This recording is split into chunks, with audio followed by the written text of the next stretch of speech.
संजनी class में आप सभी लोगों का स्वागत है। आज की क्लास में हम लोग भाग 5 का ही अध्ययन करेंगे। भाग 5 जो कि अनुच्छेद 52 से लेकर के अनुच्छेद 151 तक है।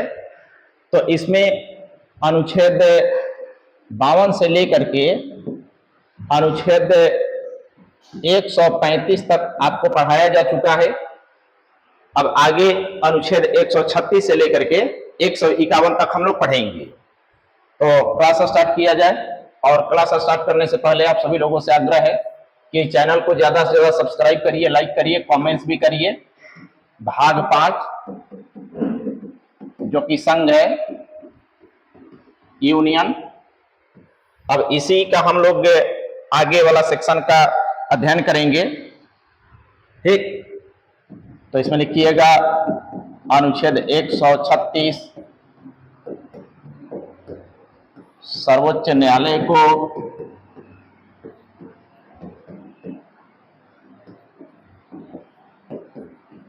विशेष अनुमति याचिका, इसी को SLP यानी स्पेशल लीव पिटीशन कहा जाता है।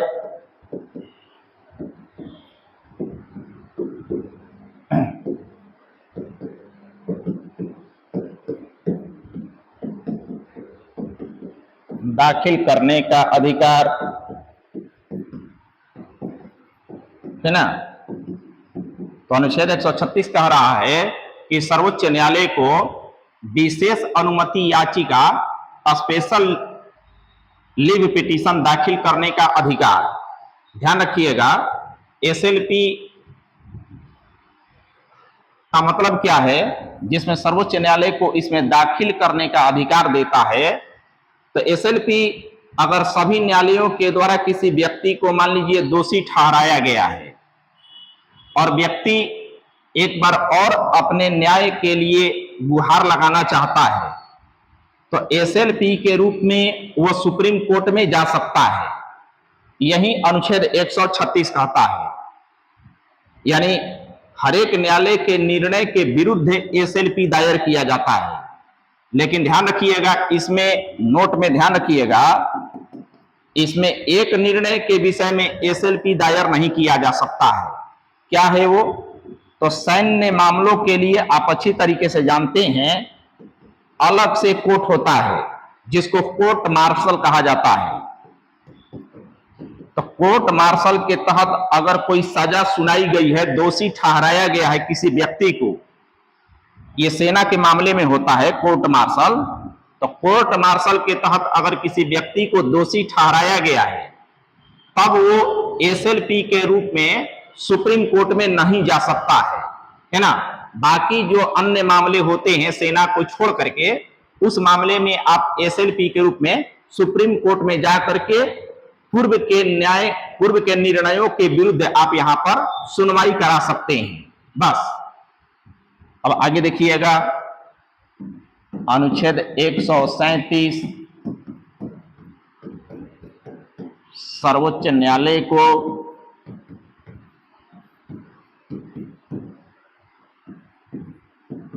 न्यायिक पुनर्विलोकन का अधिकार।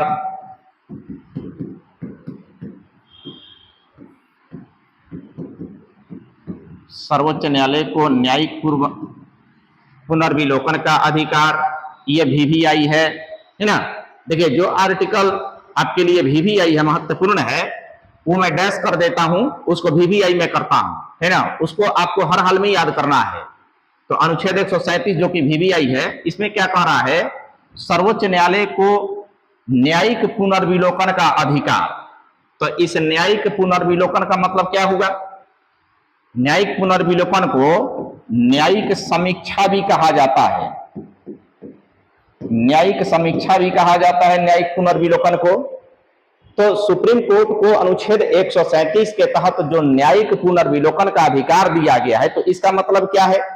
तो इसका मतलब यह है कि सुप्रीम कोर्ट अपने पूर्व के निर्णयों का भी समीक्षा कर सकता है, जांच पड़ताल कर सकता है। अगर सुप्रीम कोर्ट को लगता है कि इसमें कुछ गलती हुआ है, तो न्यायिक पुनर्विलोकन सिद्धांत के तहत सुप्रीम कोर्ट अपने ही निर्णय को पलट भी सकता है। जैसे आपको याद होगा, जब मैं मौलिक अधिकार पढ़ा रहा था तो एक केस आया था, है ना, केस था गोलखनाथ बनाम पंजाब राज्य, है ना। और फिर एक उसी में देखिएगा केशवानंद भारती बनाम केरल राज्य वाला केस आया था। तो गोलखनाथ बनाम पंजाब राज्य में सुप्रीम कोर्ट ने कहा था कि सरकार मौलिक अधिकार में संशोधन नहीं कर सकती है, और सुप्रीम कोर्ट अपने ही निर्णय को केशवानंद भारती बनाम केरल राज्य वाले निर्णय में पलट दिया था। ये देखिएगा मौलिक अधिकार वाले में ये पढ़ाया गया है, लिखवाया भी गया है ना। तो न्यायिक पुनर्विलोकन का मतलब समझ गए, सुप्रीम कोर्ट अपने ही निर्णय की समीक्षा फिर से कर सकता है ना। तो यह था आपका अनुच्छेद 137। अब आगे लिखिएगा अनुच्छेद 138।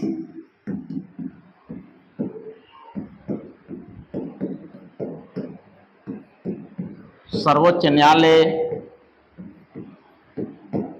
के अधिकार क्षेत्र में विस्तार।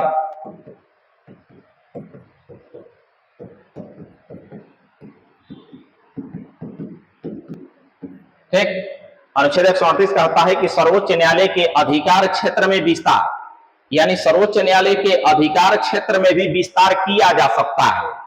तो ये विस्तार करेगा कौन? तो नोट करके समझिएगा, ये जो विस्तार है संसद के द्वारा किया जाएगा।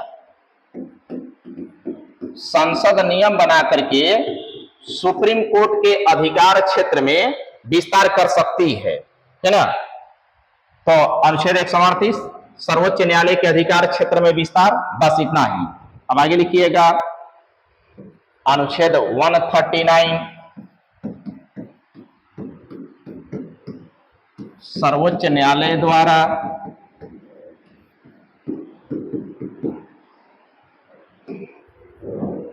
कुछ रीट जारी करने का अधिकार।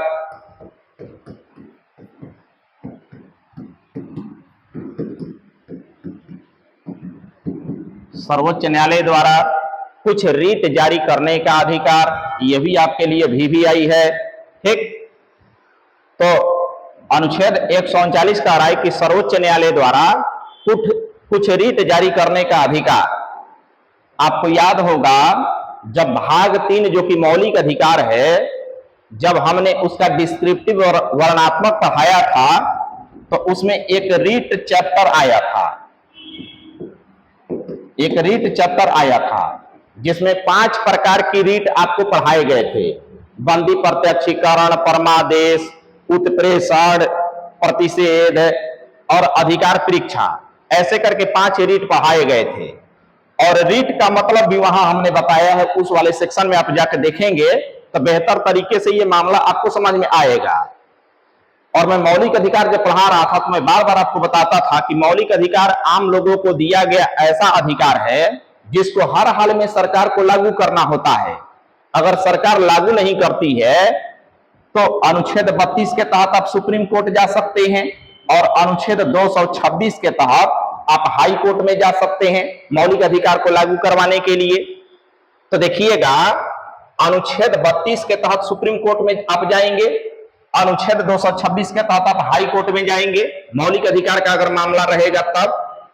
तो यहां ध्यान रखिएगा अनुच्छेद 139 अनुच्छेद 139 में कह रहा है कि सर्वोच्च न्यायालय द्वारा कुछ रीट जारी करने का अधिकार। तो इसका मतलब यह है कि अनुच्छेद 32 में आप देखिएगा तो सुप्रीम कोर्ट को केवल 5 प्रकार की रीट का अधिकार दिया गया है। इस अनुच्छेद 32 के तहत सुप्रीम कोर्ट को केवल 5 ही रीट जारी करने का अधिकार है, जो कि 5 रीट हमने पहले पढ़ाया भी है, संबंधित प्रत्यक्षीकरण, परमादेश, प्रतिषेध, उत्प्रेषण, ये वाला। तो अनुच्छेद 139 कहता है कि अनुच्छेद 32 के तहत जो 5 रीट है, इसके अलावे भी सुप्रीम कोर्ट अन्य विषयों के लिए रीट जारी कर सकता है, जो कि मौलिक अधिकार से जुड़ा हुआ मामला है। तो इन 5 अधिकारों के अलावे, इन 5 रीतों के अलावे अन्य जो रीत जारी करता है सुप्रीम कोर्ट, उसका प्रावधान अनुच्छेद 139 में किया गया है ना। बस अब आगे लिखिएगा अनुच्छेद 140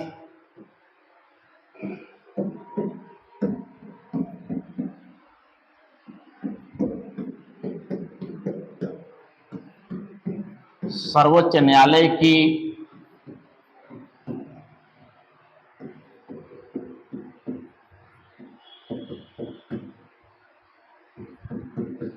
आनुषांगिक शक्तियां,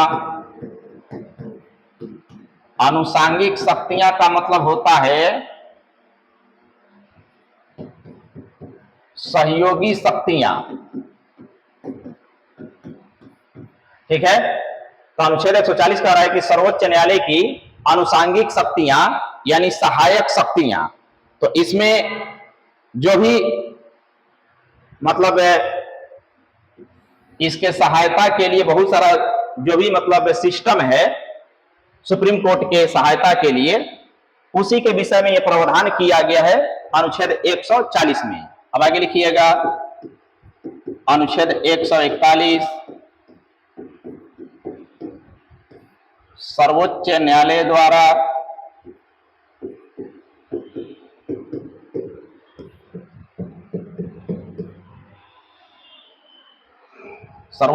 द्वारा दी गई निर्णय सभी न्यायालयों के लिए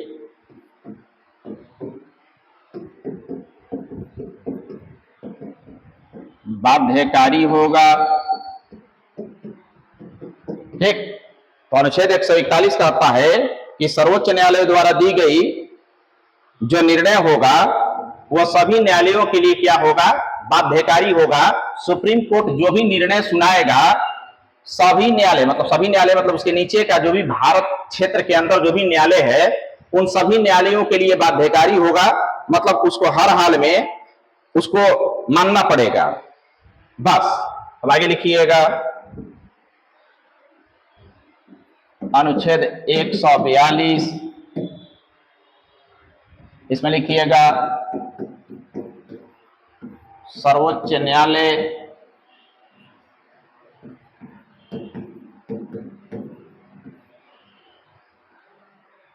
न्यायालय इसमें 1 मिनट थोड़ा सा,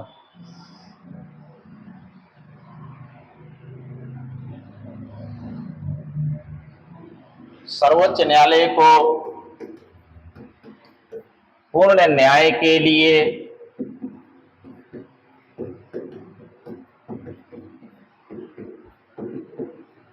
किसी भी मामले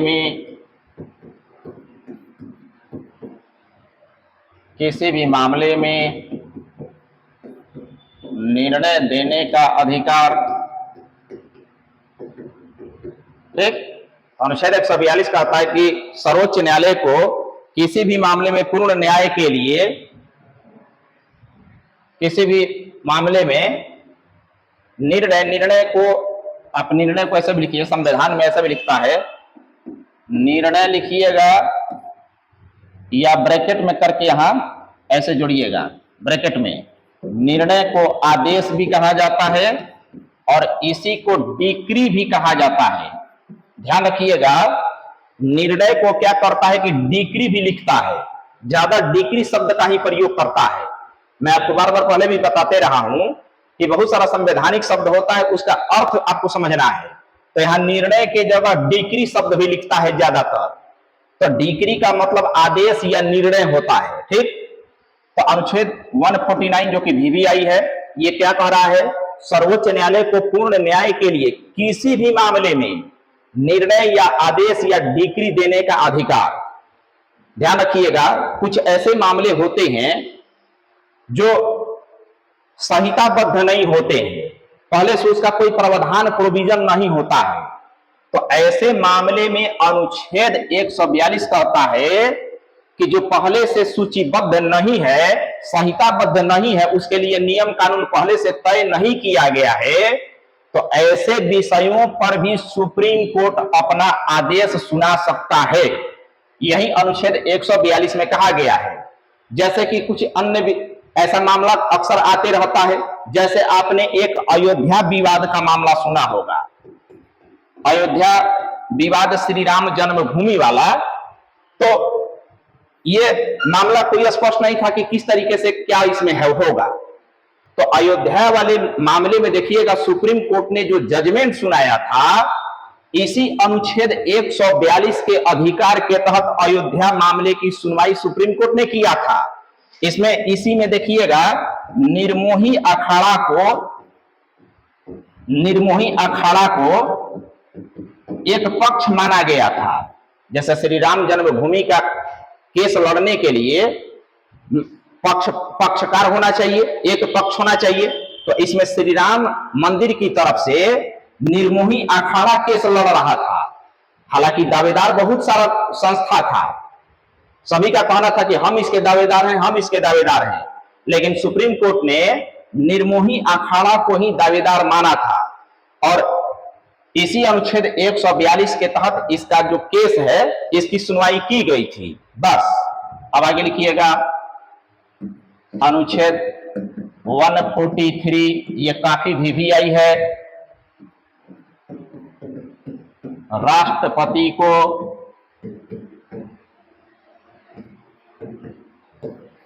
कानूनी सहायता एवं सलाह लेने का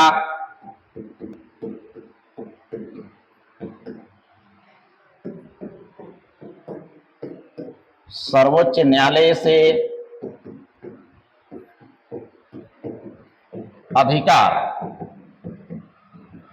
राष्ट्रपति को कानूनी सहायता एवं सलाह लेने का सर्वोच्च न्यायालय से अधिकार, यह काफी वीवीआई है। देखिए, एक चीज ध्यान रखिएगा, हर एक चीज कानून के तहत ही किया जाता है। हर एक चीज के लिए एक सिस्टम बना हुआ है। सुप्रीम कोर्ट है, ठीक है, सुप्रीम कोर्ट है। एक तरफ मान लीजिए भारत सरकार है, भारत सरकार मतलब नरेंद्र मोदी वाली जो सरकार है, एक तरफ भारत सरकार है। मान लीजिए सुप्रीम कोर्ट है, ठीक ना, सर्वोच्च न्यायालय है। तो अगर सरकार को कोई कानूनी परामर्श लेना होगा, सलाह लेना होगा, सहायता लेना होगा, तो ध्यान रखिएगा, सरकार सुप्रीम कोर्ट से कोई कानूनी सहायता नहीं मांग सकता है, सुप्रीम कोर्ट नहीं देगा। इसका कोई संवैधानिक प्रावधान नहीं है। अगर सरकार को कोई कानूनी सहायता लेना होगा तो अनुच्छेद 76 के तहत वो अटॉर्नी जनरल, जिसको महान्यायवादी कहा जाता है, उससे सरकार कानूनी सहायता लेगा। आपको याद होगा, अनुच्छेद 76 हमने भाग 5 में ही पढ़ाया है, उसका डिस्क्रिप्टिव अभी बचा हुआ है। तो वहां जाकर देखिएगा, तो हमने ये स्पष्ट रूप से आपको समझाया है कि अनुच्छेद 76 में जो अटॉर्नी जनरल यानी महान्यायवादी पद की जो व्यवस्था किया गया है, वो एक प्रकार का भारत सरकार का सरकारी वकील होता है, भारत सरकार का विधि अधिकारी होता है, जो भारत सरकार को कानूनी सहायता और सलाह देता है। अब रहा मामला राष्ट्रपति का, तो राष्ट्रपति को अगर किसी विषय पर कानूनी सहायता लेना होगा तो राष्ट्रपति अटॉर्नी जनरल से सहायता नहीं मांग सकते हैं। अनुच्छेद 143 कहता है कि अगर राष्ट्रपति को किसी विषय पर कानूनी सहायता या सलाह लेना है तो सुप्रीम कोर्ट से राष्ट्रपति लेंगे, और सुप्रीम कोर्ट जो सलाह देगा वो राष्ट्रपति के लिए बाध्यकारी नहीं होता है। मतलब अगर किसी विषय के लिए राष्ट्रपति महोदय ने सुप्रीम कोर्ट से अगर कोई सलाह मांगा और सुप्रीम कोर्ट ने उनको सलाह दिया कि आपको ये निर्णय करना चाहिए, तो राष्ट्रपति के लिए मानने के लिए वो बाध्यकारी नहीं होता है। राष्ट्रपति उसको मान भी सकते हैं, नहीं भी मान सकते हैं, है ना। तो ये था आपका अनुच्छेद 143। आगे लिखिएगा, अनुच्छेद 145 सिविल या न्यायिक प्राधिकारियों द्वारा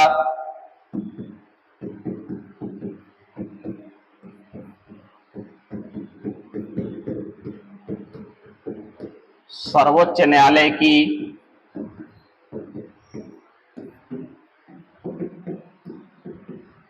सहायता में कार्य करना। ठीक, अनुच्छेद 145 का होता है कि सिविल या न्यायिक जो पदाधिकारी होंगे, पदाधिकारी का मतलब यह अधिकारी द्वारा सर्वोच्च न्यायालय की सहायता में कार्य करना। देखिएगा, सिविल का मतलब जो सॉरी एक चीज गलत हो गया है, 143 के बाद हमने यहाँ 145 लिख दिया है, इसको 144 आप कर लेंगे, 145 में गलती से लिख दिया था, है ना। तो चलिए अब सही है, अब कोई गलत नहीं है। तो 144 का होता है कि सिविल या न्यायिक के प्राधिकारियों द्वारा सर्वोच्च न्यायालय की सहायता में कार्य करना। तो देखिएगा, सुप्रीम कोर्ट का कोई भी अवहेलना नहीं करता है, चाहे वो न्यायिक अधिकारी, न्यायिक मतलब कि कोर्ट कचहरी से जुड़ा हुआ जज वगैरह जो भी हो, या सिविल का मतलब डीएम, एसपी, ये सब जो अधिकारी हैं।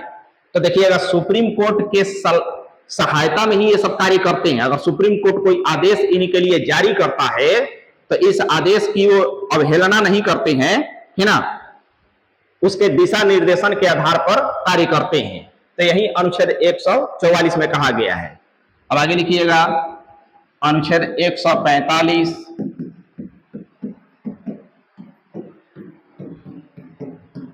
सर्वोच्च न्यायालय को अपने काम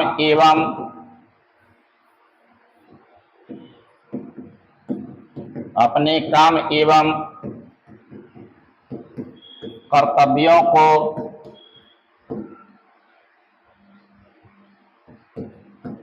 विनियमित करने का अधिकार। ठीक, तो अनुच्छेद 145 कहता है कि सर्वोच्च न्यायालय को अपने काम एवं कर्तव्यों को विनियमित करने का अधिकार। सुप्रीम कोर्ट का जो भी अपना काम होता है, कर्तव्य होता है, तो अनुच्छेद 145 कहता है कि अपने काम और कर्तव्य को ये स्वयं से निर्धारित करेगा, है ना। जो भी इसका काम होगा, कर्तव्य, सॉरी यहाँ कर्तव्यों को विनियमित करने का अधिकार सुप्रीम कोर्ट को स्वयं है, लेकिन यहाँ जो काम और कर्तव्य का ये निर्धारण होगा, ये राष्ट्रपति के मंजूरी के बाद होगा। राष्ट्रपति की मंजूरी आवश्यक होती है ना, उसके बाद ही सुप्रीम कोर्ट अपने लिए नियम वगैरह बना सकता है ना। बस अब आगे लिखिएगा, अनुच्छेद 146 सर्वोच्च न्यायालय के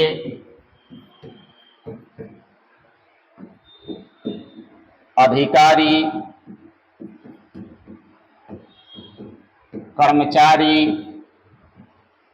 कर्मचारियों लिख लीजिए,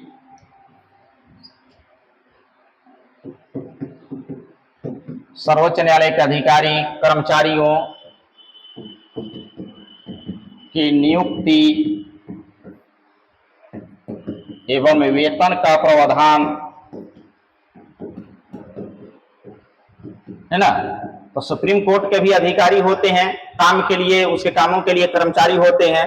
तो इनकी नियुक्ति कैसे की जाएगी और इनका वेतन कितना होगा, इन सब विषयों की प्रावधान कहाँ किया गया है, तो अनुच्छेद 146 में किया गया है, अनुच्छेद 146 में किया गया है। बस अब आगे लिखिएगा, अनुच्छेद 147 147, इसमें लिखिएगा निर्वचन। निर्वाचन मत लिखिएगा, निर्वचन। निर्वचन का इंग्लिश इंटरप्रिटेशन। निर्वाचन मत लिखिएगा, निर्वाचन मतलब इलेक्शन हो जाएगा, चुनाव हो जाएगा, निर्वचन है। अनुच्छेद 147 में निर्वचन का प्रावधान किया गया है। देखिए, ये संविधान का एक ऐसा सा अनुच्छेद है कि इस विषय पर बहुत से लोगों को गलतफहमी रहती है और बड़ा इसके विषय में अफवाह भी है। और अफवाह कोई सिंपल चीज का नहीं है, अफवाह ऐसा चीज है कि अब कहिए मत।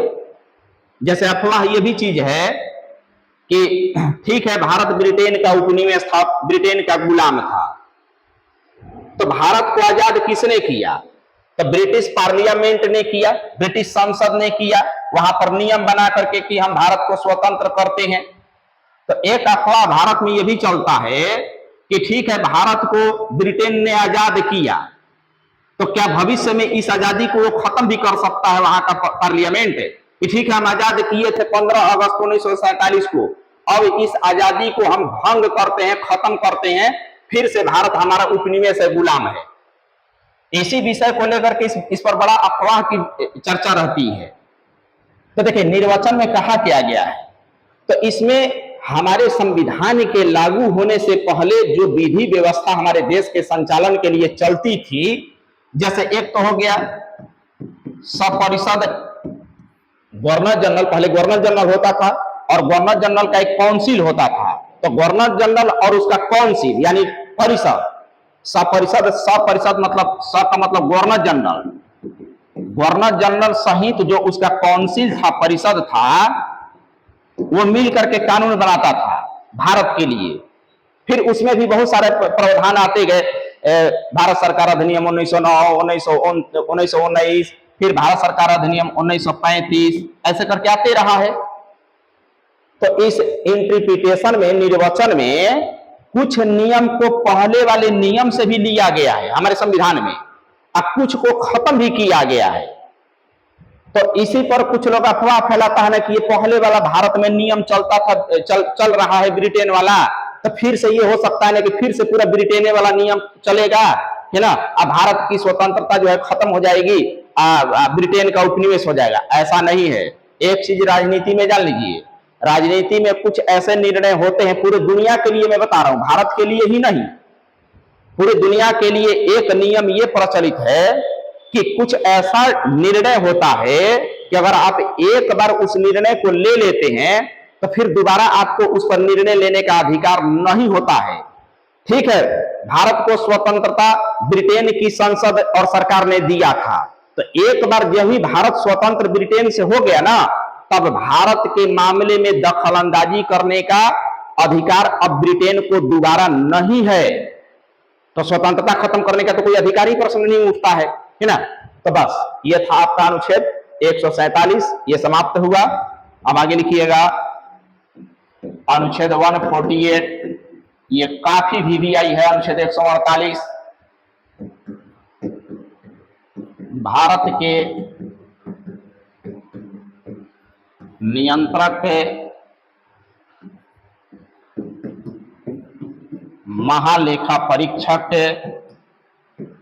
इंग्लिश जरूर याद रखिएगा,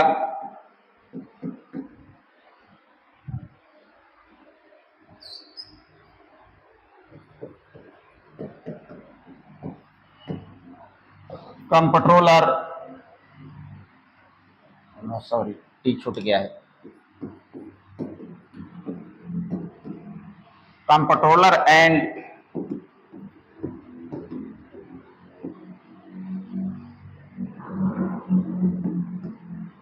ऑडिटर जनरल ऑफ इंडिया,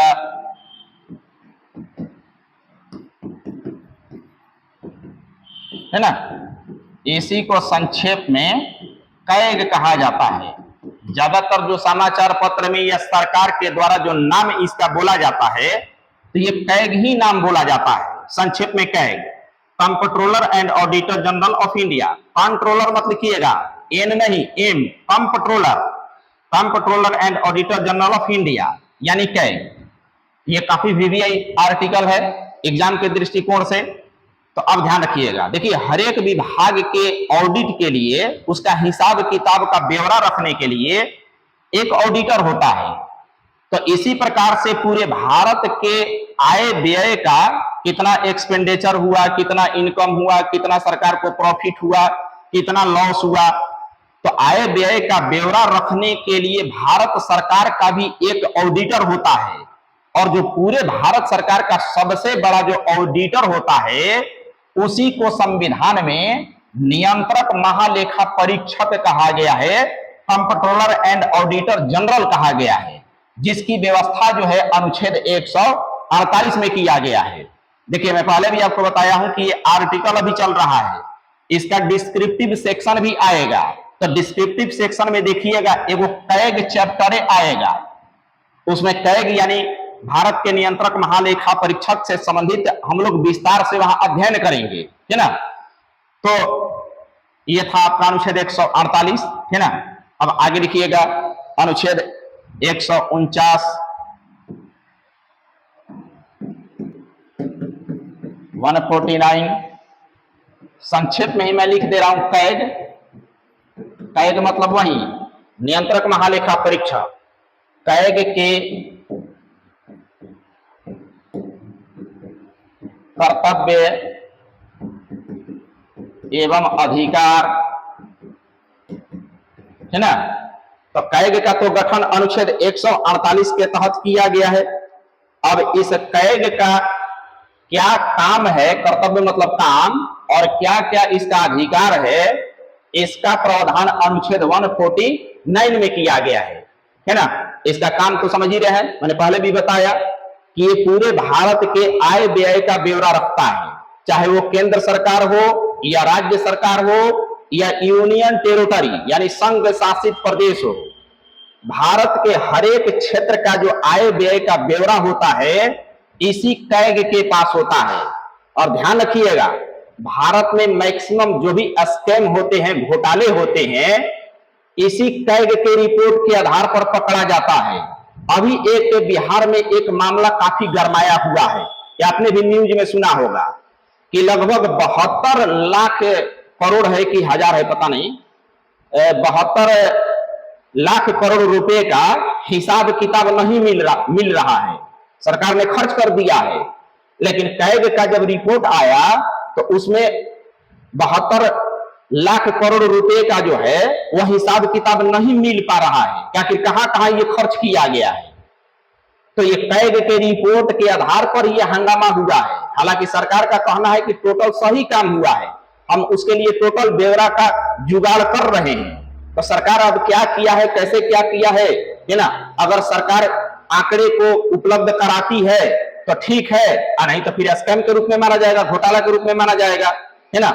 बस अब आगे लिखिएगा अनुच्छेद 150, संघ। संघ मतलब यूनियन, केंद्र। मैं पहले भी बताया हूं कि जहां भी संघ बोला जाए आपको केंद्र समझना है। संघ एवं राज्यों की लेखाओं, लेखाओं मतलब अकाउंट का प्रारूप, है ना। अनुच्छेद 150 कहता है कि संघ एवं राज्यों की लेखाओं मतलब लेखा मतलब अकाउंट का प्रारूप। तो ये प्रारूप कौन तैयार करेगा, तो मैं पहले ही बताया अनुच्छेद 148 से 151 तक, अनुच्छेद 148 से 151 तक कैग के विषय में ही टोटल प्रावधान किया गया है। 48 में कैग का गठन है, 49 में 149 में इसका क्या काम है, क्या अधिकार है, ये है। 150 में ये कह रहा है कि संघ हो या राज्य हो, टोटल अकाउंट का काम जो है, अकाउंट मतलब लेखा जोखा हिसाब किताब, वो कैग के द्वारा किया जाएगा। ठीक, अब आगे लिखिएगा अनुच्छेद 151,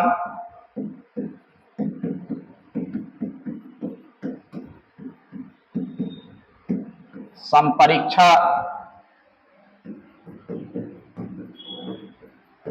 प्रतिवेदन। संपरीक्षा प्रतिवेदन का मतलब अकाउंट रिपोर्ट, है ना। 151 में संपरीक्षा प्रतिवेदन का प्रावधान किया गया है। अकाउंट नहीं कहिए, ऑडिट कहिए, ऑडिट रिपोर्ट, है ना। ऑडिट यानी कैग जो ऑडिट करेगा, हिसाब किताब करेगा, इसका प्रावधान अनुच्छेद 151 में किया गया है। यहां नोट करके समझिएगा, डिस्क्रिप्टिव में टोटल मामला स्पष्ट और होगा, नोट करके समझिएगा। मैंने पहले भी बताया कि देश का चाहे वो राज्य हो या केंद्र हो, टोटल आय व्यय का हिसाब किताब जो ब्यौरा रखेगा वो कैग रखेगा। तो इसमें दो सवाल उठते हैं। पहला कि जो केंद्र का जो हिसाब किताब कैग करेगा तो ये रिपोर्ट जमा किसको करता है। तो ध्यान रखिएगा, केंद्र के मामले में जो कैग अपना हिसाब किताब रखेगा वो राष्ट्रपति को जमा करता है, राष्ट्रपति को देता है, और फिर राष्ट्रपति इस कैग के रिपोर्ट को संसद में प्रस्तुत करवाते हैं, जिसमें संसद में चर्चा होगा पक्ष और विपक्ष के बीच में। अगर विपक्ष को लगेगा कि कहीं रिपोर्ट में घालमेल हुआ है, सही नहीं लग रहा है, तो विपक्ष इस पर आपत्ति जताएगा, हो हंगामा करेगा, देश की जनताओं का ध्यान आकृष्ट करेगा, है ना। तो केंद्र के मामले में कैग अपना रिपोर्ट राष्ट्रपति को जमा करेगा, और फिर राष्ट्रपति जो है उस कैग के रिपोर्ट को संसद में प्रस्तुत करवाते हैं, जहां पर संसद में चर्चा होती है, बहस होती है। नोट दूसरा समझिएगा, अगर राज्य का मामला होगा, किसी राज्य के हिसाब किताब का अगर बात रहेगा, तो राज्य में जो कैग है ये अपना रिपोर्ट उस राज्य के राज्यपाल के पास जमा करेगा राज्य के मामले में। फिर राज्यपाल जो है उस राज्य के विधान मंडल में इस कैग के रिपोर्ट को प्रस्तुत करवाते हैं, जहां पर विधानसभा में अपना चर्चा होगा पक्ष और विपक्ष के बीच में, है ना। तो इस तरीके से तो यह था आपका अनुच्छेद 151, और कुल मिलाकर के जो आपका भाग 5 यानी संघ चल रहा था ये आपका समाप्त हुआ। भाग 5 जो है अनुच्छेद 52 से लेकर के अनुच्छेद 151 तक है, तो आपका भाग 5 कंप्लीट हुआ, है ना। इसके बाद इसका डिस्क्रिप्टिव सेक्शन चलेगा, और डिस्क्रिप्टिव सेक्शन के बाद हम लोग भाग 6 जो कि राज्य है उसके विषय में हम लोग अध्ययन करेंगे। तो आज का आपका क्लास इतना ही, ठीक है।